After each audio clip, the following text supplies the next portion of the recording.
Halo, kumaha damang? Saatnya Anda menyimak berita Bandung bersama saya, Agi Kurniasandi. Sejumlah berita menarik akan kami sajikan untuk Anda dan berikut 3 berita utama hari ini. 1 DPO pembunuh Vina dan Eki bernama Peggy Setiawan alias Peron ditangkap tim gabungan Polda Jawa Barat dan Bareskrim Polri di Kota Bandung. Berawal dari saling bercanda, jari seorang siswi di Sumedang malah tersangkut kursi sekolah. Sakit hati kerap dimarahi seorang pembantu di Lembang, Kabupaten Bandung Barat nekat membunuh majikannya.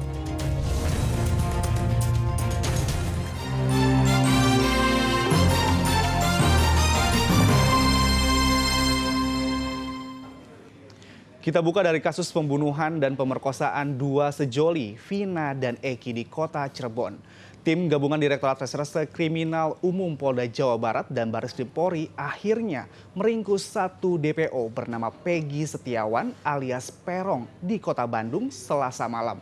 Selama di kota Bandung, pelaku bekerja sebagai buruh bangunan. Polisi kini masih memburu 2 lagi DPO.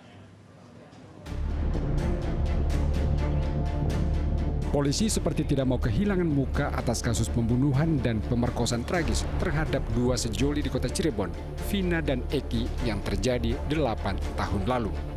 Selasa malam, penyidik gabungan Direktorat Reserse Kriminal Umum Polda Jawa Barat dan Bareskrim Polri akhirnya meringkus 1 DPO bernama Peggy Setiawan alias Peron di kota Bandung. Selama berada di Bandung, Peggy bekerja sebagai buruh bangunan. Polisi langsung bawa Peggy ke Mapolda Jawa Barat untuk diperiksa secara intensif. Kami dari penyidik di Krimum Polda Jawa Barat bersama dengan tim Mabes Polri telah berhasil menangkap 1 orang terduga pelaku yang berstatus DPO sejak 2016. Ya, yang kita kenal dengan nama saudara Peggy alias Peron, atau saat ini kita berdasarkan informasi yang kita dapatkan bernama Peggy Setiawan, seorang warga Cirebon ya yang bekerja sebagai buruh bangunan. Tadi malam kita lakukan penangkapan, kita amankan di kota Bandung. Jadi yang bersangkutan selama ini bekerja sebagai buruh bangunan di kota Bandung. Diamankan pukul berapa, Bu? Ya, terkait dengan teknis penangkapan, terkait dengan proses penangkapan tentu akan kami sampaikan kepada rekan-rekan selanjutnya nanti dalam perkembangan setelah hasil pemeriksaan, hasil pendalaman oleh teman-teman penyidik di Krimum Polda Jawa Barat yang saat ini sedang berproses, ya sedang melakukan pendalaman terhadap yang bersangkutan. Saat ini Peggy ditahan di mana, Bu? Yang bersangkutan saat ini sedang kami amankan, ya kami akan lakukan pendalaman, akan lakukan pemeriksaan. Tentunya kami sudah menghubungi pihak keluarganya dan Polisi masih harus bekerja keras lagi karena ada 2 DPO yang masih berkeliaran, yakni Andi dan Dani. Kasus kematian tragis Vina dan Eki 8 tahun lalu kembali mencuat ke publik setelah film dokumenter berjudul Vina setelah 7 hari tayang di bioskop. Film itu menjadi pukulan berat bagi polisi karena ternyata pembunuh utama 2 sejoli masih berkeliaran. Sebelumnya 8 orang telah divonis penjara, 7 bahkan dihukum seumur hidup dan 1 lagi divonis 8 tahun penjara. Pengacara ke-8 terpidana rame-rame menyebut bila klien mereka merupakan korban salah tangkap. Salah satu terpidana yang sudah bebas bahkan mengakui dirinya disiksa polisi hingga disetrum. Ia dipaksa untuk mengakui terlibat pembunuhan Vina dan Eki, padahal ia tidak mengenal korban dan 3 DPO. Muhammad Rizal melaporkan dari Kota Bandung. Lembaga Perlindungan Saksi dan Korban atau LPSK siap memberikan perlindungan terhadap saksi dan korban dalam kasus pembunuhan Vina dan Rizky alias Eki di Cirebon tahun 2016 silam. LPSK mendatangi kantor Direktorat Reserse Kriminal Umum Polda Jawa Barat untuk mendalami kasus pembunuhan 2 sejoli. Untuk saksi dan korban yang akan memberikan keterangan dalam kasus tersebut dipersilahkan melapor ke LPSK jika membutuhkan perlindungan. LPSK juga telah berkoordinasi dengan penasihat hukum keluarga korban Vina dan melakukan konfirmasi kepada sejumlah pihak di Cirebon. Sejauh ini kan udah ada 7 terpidana yang diperiksa ini. Tadi udah ada informasi dari Polda sendiri, Bu? Kami belum mendalami lebih jauh ya, tetapi nanti kami membuka kesempatan saja kepada para saksi atau nanti yang terpidana yang sudah dipidana. Kalau mau membuka keterangan, kami siap untuk memberikan perlindungan.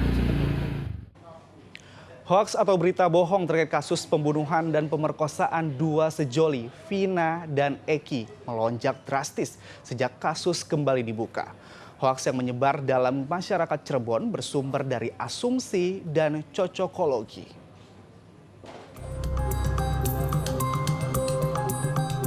Ini adalah salah satu hoaks atau berita bohong terkait kematian tragis pasangan Vina dan Eki di Kabupaten Cirebon. Sejumlah netizen mengatakan anak mantan Bupati Cirebon terlibat dalam kasus tersebut. Namun keluarga telah membantah, bahkan menempuh jalur hukum membawa mereka yang telah menuding. Hoaks terkait kematian Vina Eki meledak di berbagai platform media sosial. Tim Cyber Hoax sekaligus relawan teknologi informasi dan komunikasi Kabupaten Cirebon menyebutkan ada 40 informasi hoax dari wilayah Kabupaten Cirebon terkait kasus ini. Ledakan berita hoax mencapai 1000%. Informasi hoax disebar secara acak yang menyerang akun pribadi pejabat atau anak pejabat. Pasca ada tragedi Vina ini, informasi hoax yang bersumber dari Cirebon meningkat cukup signifikan. Kami di relawan TIK Kabupaten Cirebon dan juga Kabupaten Cirebon Cyber Hoax mendeteksi ada peningkatan sekitar 1000% dari bulan-bulan biasanya. Kita biasanya satu bulan itu hanya mendeteksi 1 sampai 3 informasi hoax yang bersumber dari Cirebon. Sekarang dari satu kasus ini itu bisa sampai 40 informasi hoax yang tersebar. Belum lagi dalam 2 minggu ini ada 2 kasus lainnya, yaitu kasus pembunuhan yang itu juga membuat angka penyebaran hoax tentang kasus kriminalitas di Kabupaten Cirebon meningkat cukup signifikan. Masyarakat diimbau untuk bijak menyikapi berita hoax dengan cara tidak menyebarkan link berita yang belum terkonfirmasi kebenarannya. Jika tidak berhati-hati, masyarakat yang menyebar hoax bisa dijerat Undang-Undang ITE. Maruli Habibi melaporkan dari Kabupaten Cirebon. Petugas Damkar daerah Sumedang mengevakuasi seorang siswi yang jarinya terjepit di bangku sekolah. Terjebak selama 1 jam, petugas Damkar akhirnya berhasil mengeluarkan jari menggunakan gergaji.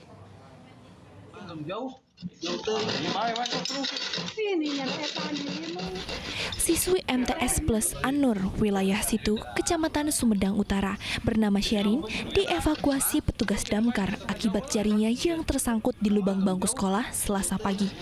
Setelah berupaya mengeluarkan jari yang tersangkut, pihak sekolah langsung menghubungi pemadam kebakaran untuk mengeluarkan jari telunjuk Sherin. Sherin begitu panik lantaran jarinya tak kunjung keluar selama hampir 1 jam.